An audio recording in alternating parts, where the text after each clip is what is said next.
Here's how to fix Geode after a Geometry Dash game update by installing a compatible Geode release or temporarily using a supported Geometry Dash version until compatibility is restored in less than 3 minutes. Today I will show in a step-by-step guide how to get Geode and your compatible mods working again after a game update.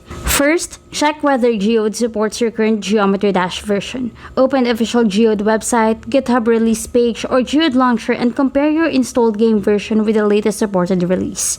Once you're there, look for a compatible Geode update before making any other changes, since game updates often require a matching Geode release before mods can load properly.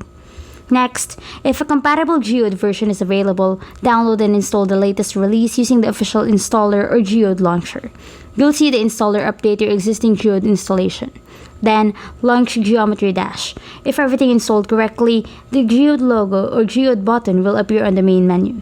After that, if Geode prompts you to update your installed mods, allow the updates to finish. You'll see a notification or mods update screen listing compatible versions.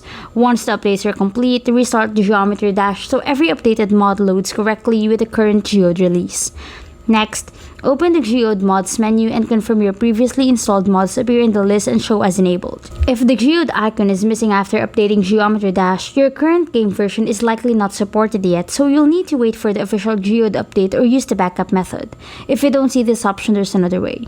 First, confirm that the newest Geometry Dash update is not yet supported by Geode. Then either wait for the official Geode release or downgrade Geometry Dash to the last compatible version if you're using Steam. Launch the compatible version through Geode and continue using your mods until support for the newer game version becomes available. Once everything is set, Geometry Dash will launch with Geode enabled, the Geode menu will appear on the main screen, and your compatible mods will load normally. Following these simple steps makes fixing Geode after a Geometry Dash update quick and easy.